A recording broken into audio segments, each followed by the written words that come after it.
माँ की ममता और परिवार का बल। छोटे से गांव में एक साधारण परिवार रहता था। ये परिवार 4 लोगों का था। माँ, पिता और 2 बच्चे।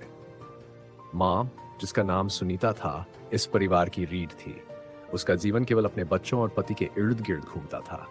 सुनीता ने बचपन से ही संघर्ष देखा था। उसने गरीबी के दिनों में भी कभी हार नहीं मानी और अपने बच्चों को एक बेहतर जीवन देने के लिए हर संभव प्रयास किया। वह सुबह जल्दी उठती, घर का सारा काम करती और बच्चों के लिए स्कूल का टिफिन तैयार करती। माँ का त्याग। पढ़ाई के लिए बच्चों को जो किताबें चाहिए थीं, उनके लिए सुनीता ने अपनी ज़रूरतें भूलकर हर वह काम किया जिससे पैसा जुटाया जा सके। गांव में छोटे-छोटे सिलाई के काम और दूसरों के खेतों में मजदूरी करके उसने अपने बच्चों की पढ़ाई जारी रखी। परिवार की शक्ति। सुनीता का पति रमेश भी मेहनती था, लेकिन शहर में मजदूरी करने जाने के कारण वह महीने में केवल एक बार ही घर आता था। सुनीता अकेले ही बच्चों की परवरिश करती और उनके लिए प्रेरणा बनती। बच्चे रोहन और पायल अपनी माँ की मेहनत देखकर प्रेरित होते थे। रोहन पढ़ाई में बहुत होशियार था और डॉक्टर बनने का सपना देखता था। पायल को पेंटिंग में रुचि थी और वह बड़ी कलाकार बनना चाहती थी। एक दिन रोहन ने माँ से कहा, माँ, आपके पास तो कभी अच्छे कपड़े भी नहीं होते, क्यों न हम थोड़ा कम खर्च करें।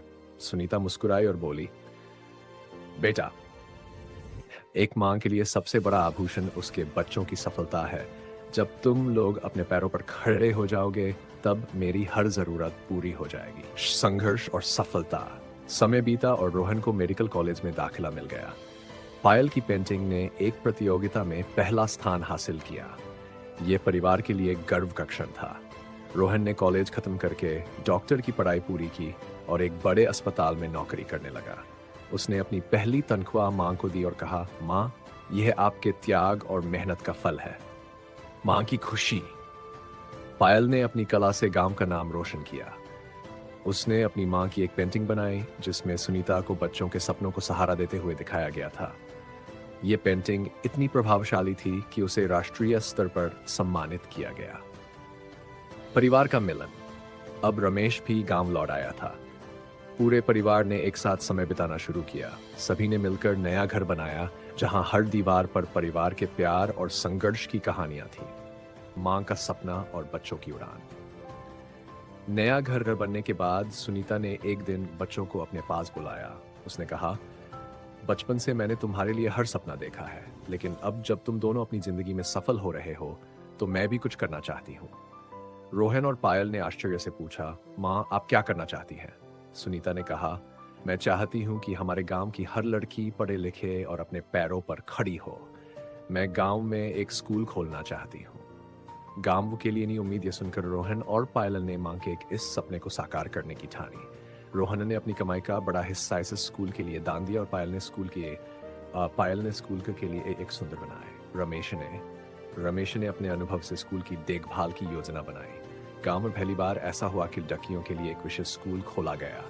सुनीता ने गांव के लोगों को समझाया कि बेटियों को पढ़ाना कितना जरूरी है। धीरे धीरे लोग सुनीता की बात मानने लगे। पहली पीढ़ी की लड़कियां पहले साल में 25 लड़कियों ने स्कूल में दाखिला लिया। सुनीता खुद भी बच्चों को पढ़ाती और उनका उत्साह बढ़ाती। गांव की लड़कियां अब अपने सपनों को पूरा करने के लिए प्रेरित हो रही थी।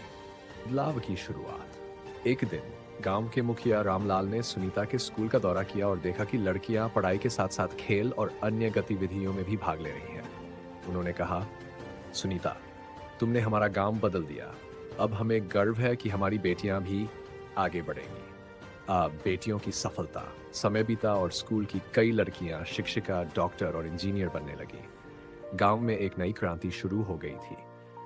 लड़कियों को लेकर जो पुरानी सोच थी, वह धीरे धीरे बदलने लगी।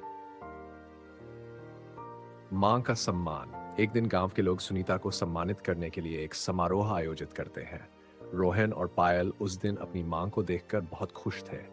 रोहन ने कहा, मां, आपने न केवल हमें बल्कि पूरे गांव को सिखाया है कि मेहनत और सपनों से क्या हासिल किया जा सकता है। अब सुनीता का घर सिर्फ उनका नहीं था, बल्कि गांव की हर लड़की के सपनों का घर बन चुका था। हर दीवार पर बच्चों की सफलता की कहानियां थीं और हर कोने में सुनीता के त्याग और ममता की छवि दिखती थी। सुनीता ने अपने जीवन को एक मिशन बना दिया था। उसने साबित कर दिया कि मां का प्यार और त्याग केवल अपने परिवार तक सीमित नहीं होता, बल्कि वह समाज को भी बदलने की शक्ति रखता है। सुनीता के स्कूल के चलते गांव में एक बड़ा बदलाव आ चुका था। लड़कियों की इच्छा से पूरा गांव प्रगति की ओर बढ़ने लगा। अब लोग अपनी बेटियों को भी बेटों के समान महत्व देने लगे थे। सुनीता का सपना धीरे धीरे अपनी पूरी ऊंचाई पर पहुंच रहा था। ये नई पीढ़ी के नायक। स्कूल की एक छात्रा रचना, जिसे सुनीता ने व्यक्तिगत रूप से पढ़ाया था, मेडिकल कॉलेज में दाखिला लेकर डॉक्टर बन गई। जब वह पहली बार गांव लौटी तो उसने अपने हाथों से सुनीता के पैर छुए और कहा, माँ, ये सब आपकी वजह से संभव हुआ। आपने मुझे सिर्फ पढ़ाया नहीं बल्कि हिम्मत दी कि मैं सपने देख सकूं। रचना की सफलता ने सुनीता और उसके परिवार के दिलों में गर्व का एहसास भर दिया। गांव की अन्य लड़कियां भी प्रेरित होकर शिक्षा और अपने करियर के प्रति गंभीर हो गई। मां का स्वास्थ्य और परिवार की चिंता, सालों की मेहनत और संघर्ष ने सुनीता के शरीर पर प्रभाव डालना शुरू कर दिया था। उसकी तबीयत धीरे धीरे खराब रहने लगी। रोहन ने अपनी मां को आराम करने की सलाह दी और पायल ने स्कूल की जिम्मेदारी अपने कंधों पर लेने का फैसला किया। सुनीता ने मुस्कुराते हुए, मुझे खुशी है कि अब मेरे बच्चे उस राह पर हैं जहां मैं उन्हें देखना चाहती थी। अब मैं निश्चिंत होकर आराम कर सकती हूँ। स्कूल का विस्तार। पायल ने स्कूल को एक बड़ा संस्थान बनाने का बीड़ा उठाया। उसने अपने कला के माध्यम से स्कूल के लिए फंड जुटाने शुरू किए। रोहन ने शहर से विशेषज्ञ शिक्षकों को गांव बुलाया। स्कूल में अब विज्ञान, कला और तकनीकी शिक्षा के लिए विशेष कक्षाएं शुरू हो गई। गांव की नई पहचान। गांव, जो कभी पिछड़ेपन के लिए जाना जाता था, अब अपने स्कूल और वहां से निकली लड़कियों की सफलता के लिए प्रसिद्ध हो गया। लोग दूर दूर से सुनीता से मिलने आते और उनसे प्रेरणा लेते। मां का अंतिम सपना। एक दिन सुनीता ने परिवार के सभी सदस्यों को अपने पास बुलाया और कहा, मैं चाहती हूं कि इस स्कूल का नाम हमारी उस जमीन से जुड़े जो हमारी असली पहचान है। इसे गांव की बेटियां विद्यालय नाम दिया जाए। परिवार ने मां की इस इच्छा को पूरा किया। स्कूल का नाम बदलकर गांव की बेटियां विद्यालय रखा गया। इसका उद्घाटन बड़े समारोह के साथ किया गया, जिसमें पूरे राज्य के लोग शामिल हुए। समारोह के दौरान सुनीता ने अपने परिवार की ओर देखा। उसके चेहरे पर संतोष और खुशी की झलक थी। उसने कहा, मेरी मेहनत तभी सफल हुई है जब मैंने तुम्हें सपनों की ऊंचाई पर पहुंचते देखा। अब मुझे कोई और इच्छा नहीं है। अलविदा।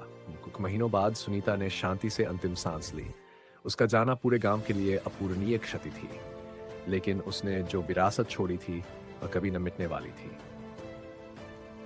परिवार की नई जिम्मेदारी। सुनीता के बाद रोहन, पायल और रमेश ने मिलकर उसकी जिम्मेदारियों को संभाला। उन्होंने सुनिश्चित किया कि स्कूल सुनीता के आदर्शों पर चलता रहे। सुनीता की विरासत और आने वाली पीढ़ी। सुनीता के जाने के बाद उसका परिवार उसकी विरासत को आगे बढ़ाने के लिए पूरी तरह समर्पित हो गया। रोहन और पायल ने गांव की बेटियां विद्यालय को सिर्फ शिक्षा का केंद्र नहीं बल्कि समाज सुधार का एक आंदोलन बना दिया।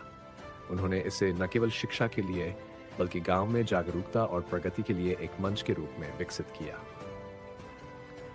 गांव का आर्थिक विकास। स्कूल के साथ साथ पायल ने गांव में महिलाओं के लिए एक प्रशिक्षण केंद्र भी शुरू किया। यहाँ महिलाओं को सिलाई, बुनाई और छोटे व्यवसाय शुरू करने की ट्रेनिंग दी जाती थी।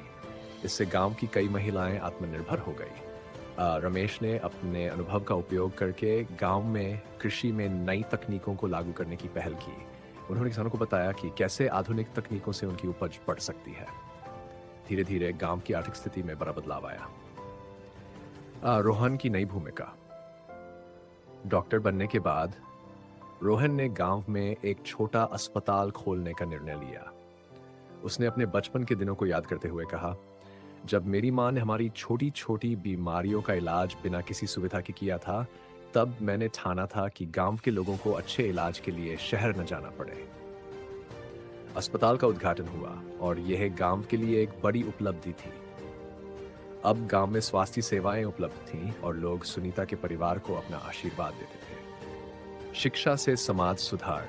गांव की बेटियां विद्यालय ने कई लड़कियों को आत्मनिर्भर बनाया। स्कूल की एक छात्रा सीमा, जो कभी पढ़ाई के लिए संघर्ष करती थी, अब एक सरकारी अधिकारी बन गई। उसने सुनीता को याद करते हुए कहा, मां सुनीता ने मुझे सिर्फ पढ़ाई नहीं सिखाई बल्कि यह भी सिखाया कि मेहनत से कुछ भी संभव है। मां की यादों को जीवंत रखना। पायल ने स्कूल में सुनीता के नाम पर एक मां सुनीता प्रेरणा केंद्र स्थापित किया। यहाँ सुनीता की जिंदगी की कहानी, संघर्ष और प्रेरणा को चित्रों और किताबों के माध्यम से दिखाया गया। इस केंद्र में गांव के बच्चों और युवाओं को सुनीता के जीवन से प्रेरणा लेने के लिए आमंत्रित किया जाता। ये जगह गांव के लिए एक पवित्र स्थल बन गई। नई चुनौतियां और परिवार का एकजुट होना। समय के साथ परिवार को नए नए संघर्षों का सामना करना पड़ा। आर्थिक दबाव, समाज में विरोधाभास और आधुनिक शिक्षा प्रणाली को गांव में लागू करने की कठिनाइयां सामने आई।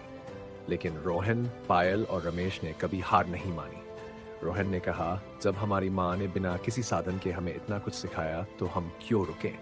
माँ की दी हुई सीख हमें हर चुनौती का सामना करने की ताकत देती है। गांव का आदर्श बनना। कुछ वर्षों में गांव की बेटियां विद्यालय और सुनीता का परिवार पूरे राज्य में प्रेरणा का प्रतीक बन गए। दूसरे गांवों के लोग भी इस मॉडल को अपनाने लगे। सरकार ने इस स्कूल को राज्य का सर्वश्रेष्ठ ग्रामीण स्कूल घोषित किया। सुनीता का सपना और आने वाला कल। रोहन और पायल ने अपनी मां की याद में एक नई योजना बनाई। उन्होंने सुनीता के नाम पर एक महिला विश्वविद्यालय खोलने का संकल्प लिया, जहां गांव की लड़कियां उच्च शिक्षा प्राप्त कर सकें।